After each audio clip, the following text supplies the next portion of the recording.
Hey everyone, welcome back to my channel. कैसे हैं आप सब लोग? मैं उम्मीद करता हूं कि आप सभी लोग खैरियत से होंगे, अपने घर में एकदम सेफ होंगे, एकदम सुरक्षित होंगे, अपना बहुत सारा ध्यान रख रहे होंगे और लाइफ के लिए आपने अपने एटीट्यूड को पॉजिटिव बनाए रखा होगा।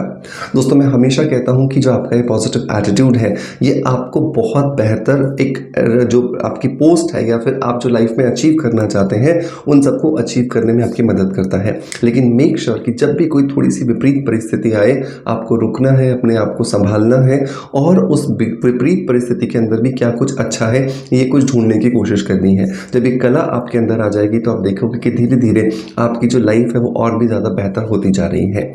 चलिए दोस्तों, इसी पॉजिटिव एटीट्यूड के साथ और इसी पॉजिटिव मैसेज के साथ शुरू करते हैं आज के वीडियो को।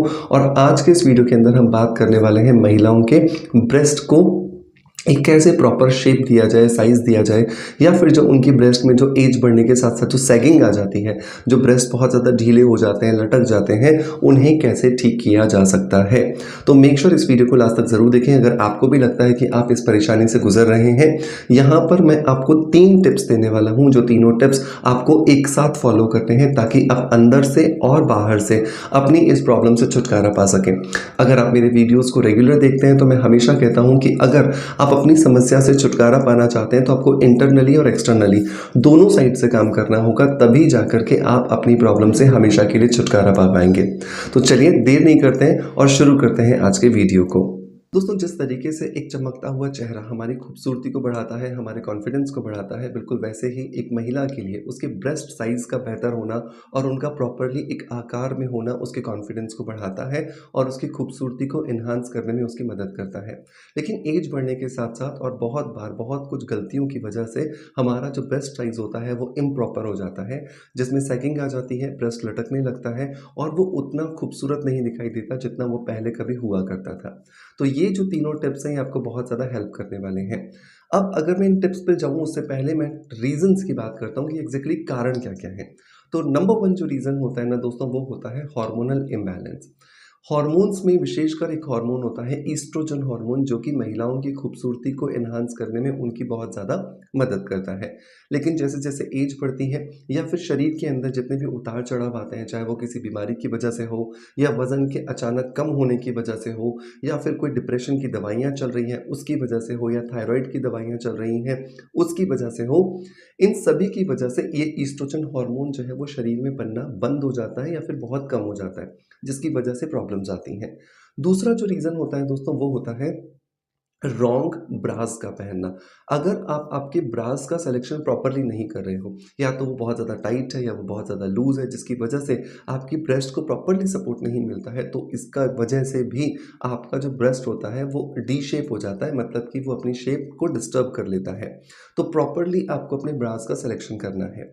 तीसरी जो चीज़ होती है दोस्तों, वो होती है अगर आप प्रेग्नेंट हैं और आपके जो मिल्क ग्लैंड्स हैं वो बहुत ज़्यादा हेवी हो गए हैं आपके ब्रेस्ट के अंदर, तो वो भी एक रीज़न होता है जिसकी वजह से सैगिंग हो जाती है। तो यहाँ पर आपको जो एक्सरसाइज़ है वो बहुत ज़्यादा काम करके देती है। अगर आपको लगता है कि आपकी डिलीवरी को 30-40 दिन हो गए हैं, तो हल्के-हल्के वॉल पर अपने हाथों को रखते हुए आप पुशअप करने की कोशिश कीजिए। ये आपको बहुत ज़्यादा मदद करेगा, आपके ब्रेस्ट को वापस शेप में लाने में आपकी हेल्प करेगा। अब लौटते हैं हमारे टिप्स की तरफ। ये कौन-कौन से टिप्स हमें इस्तेमाल करने चाहिए? तो सबसे पहला रीज़न क्या था? वो था हार्मोनल डिसबैलेंस। तो अगर हार्मोन्स की गड़बड़ी है किसी भी महिला के शरीर के अंदर, तो उसे शतावरी पाउडर हमेशा अपने रूटीन में शामिल करना चाहिए। और मैं तो ये कहता हूँ कि अगर आप 20-21 साल के हो गए हैं ना, तो आपको चाहे पता चल रहा है या नहीं पता चल रहा कि आपके शरीर में हार्मोन्स का डिसबैलेंस है या नहीं है, तो भी आपको शतावरी पाउडर अपने रूटीन में शामिल करना है। शतावरी पाउडर बिल्कुल इस तरीके से है कि वो आपके शरीर में अगर कोई हार्मोनल इम्बैलेंस है तो उसे ठीक कर देगा, अगर नहीं है तो वो होने भी नहीं देगा। तो शतावरी पाउडर 1 चम्मच सुबह और 1 चम्मच शाम को जब आप लेते हो, तो इसकी वजह से आपको बहुत सारे बेनिफिट्स मिलते हैं। बस ये कोशिश करें कि अगर आप इससे 100% बेनिफिट्स लेना चाहते हैं तो इसे दूध के साथ लें। जब आप इसे दूध के साथ लेते हैं तो आपको बहुत लंबे समय तक इसके अच्छे रिजल्ट्स मिलते रहते हैं। अब आपका सवाल आता है कि सर, एज तो आपने बता दी, डोज़ भी बता दी, लेकिन कब तक लेना है?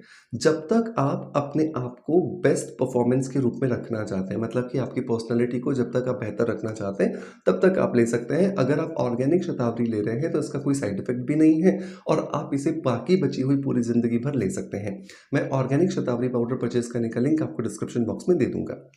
दूसरा जो टिप मेरी तरफ से आपको आता है, वो आता है एक्सरसाइज़। देखिए, जिस तरीके से पुरुष अपनी मसल्स को एक शेप में रखने के लिए, एक आकार में रखने के लिए जिम जाते हैं, एक्सरसाइज करते हैं, बिल्कुल वैसे ही ये एक तरह की मांसपेशी है जिसको भी आपको शेप में रखने के लिए एक्सरसाइज पर सबसे ज़्यादा ध्यान देना चाहिए। अगर आप एक्सरसाइज प्रॉपर्ली नहीं करोगे, तो क्या होगा, एक एज के बाद में जो मसल्स के अंदर जो झुकाव आना है, वो आएगा ही आएगा। और क्योंकि ब्रेस्ट के अंदर बहुत मात्रा में फैट भी होता है, तो वो झुकाव थोड़ा ज़्यादा आ जाता है, जिसकी वजह से सैगिंग की प्रॉब्लम बहुत ज़्यादा बढ़ जाती है। तो अगर आप जिम जा सकते हैं, प्रॉपरली अपनी चेस्ट की या ब्रेस्ट की एक्सरसाइजेस कर सकते हैं, बहुत अच्छी बात है। लेकिन अगर आप नहीं कर पा रहे हैं, तो दीवार के सहारे दोनों हाथों को इस तरीके से रखिए, थोड़ा-सा आगे जाइए और पीछे आइए। जब आप आगे जा रहे हैं, तो कोशिश कीजिए कि पूरा का पूरा ये हिस्सा आपका आपकी दीवार से टच होना चाहिए और फिर पूरे हाथों को सीधा करते हुए आपको पीछे आना है। जब आप इस तरीके से पुशअप्स करते हैं, तो धीरे-धीरे आप देखते हो कि ये मांसपेशियाँ जो हैं, ये ताकतवर होती हैं। जैसे-जैसे इन मांसपेशियों के अंदर ताकत आती जाती है, ये मांसपेशियाँ अपने आप आपकी जो ब्रेस्ट है, उसको लिफ्ट करना शुरू कर देती हैं। तीसरा जो टिप आता है दोस्तों, वो आता है ब्रेस्ट मसाज। ब्रेस्ट मसाज एक बहुत अच्छा तरीका है, जिसकी वजह से आप अपनी ब्रेस्ट को अच्छी शेप में ला सकते हो, अच्छे साइज़ में ला सकते हो और अगर वो सैग कर गई है, मतलब बहुत ज़्यादा ढीलापन उसके अंदर आ गया है, तो आप उसे वापस से टाइट भी कर सकते हो।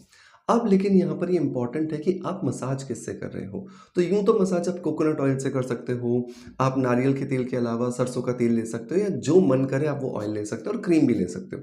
लेकिन कोई ऐसा ऑयल जो कि ब्रेस्ट के टिश्यूज़ तक पहुँचता हो और वो अंदर पहुँच करके उसे बेहतर बनाने का काम करता हो, तो ऐसी कंडीशन में मैं आपको रिकमेंड करूँगा कि आपको लविशिया इन ऑर्गेनिक्स का ब्रेस्ट मसाज ऑयल इस्तेमाल करना चाहिए। ये एक स्पेसिफिक कॉम्बिनेशन है अरोमा ऑयल्स का, जिसकी वजह से आपकी ब्रेस्ट के अंदर ये बहुत आसानी से अरोमा ऑयल्स पहुँचते हैं और वहाँ पर जो टिश्यूज़ के अंदर डेप्रिसिएशन हो जाता है या जो डैमेज हो जाते हैं, उनको वापस से ये रिकवर करने में हमारी मदद करते हैं। दिन में 2 बार 10-10 मिनट के लिए दोनों साइड पे अगर आप मसाज करते हैं इस लविशन ऑर्गेनिक्स के ब्रेस्ट मसाज ऑयल से, तो आप देखते हो कि कुछ ही महीनों के अंदर आपकी ब्रेस्ट का जो आकार है वो वापस से नॉर्मल होने लगा है, बेहतरी की तरफ जा रहा है। बस समस्या सिर्फ इतनी है कि हम क्या करते हैं, हम पेशेंस नहीं रखते हैं। देखिए, नेचुरल ट्रीटमेंट है, तो आपको पेशेंस भी रखना होगा और पॉजिटिविटी भी रखनी होगी। कोई एलोपैथिक ट्रीटमेंट नहीं है कि आपने रात को कोई गोली खाई और सुबह तक बीमारी नहीं है। एक्चुअली अगर आप एक नेचुरल ट्रीटमेंट ले रहे हैं, तो रिजल्ट्स तो आएँगे, लेकिन सबसे अच्छी बात ये है कि आपको कोई साइड इफेक्ट नहीं होगा। सो मेक श्योर इन तीनों टिप्स को ज़रूर इस्तेमाल कीजिएगा और इस्तेमाल करने के बाद जब आपको फ़ायदा हो, तो मुझे कमेंट्स के माध्यम से ज़रूर बताइएगा। दोस्तों, मैं उम्मीद करता हूँ कि आज का वीडियो कंटेंट डेफिनिटली आपको पसंद आया होगा। अगर पसंद आया है, सो मेक श्योर कि एक लाइक का बटन दबा करके हमें मोटिवेशन ज़रूर दें। आपका प्यार आप जैसे मुझे देते आए हैं, बिल्कुल वैसे ही देते रहेंगे। इसी आशा के साथ आपसे अलविदा लेता आपका knowledge friend doctor Manoj. Thank you so much. Bye bye. Love you all.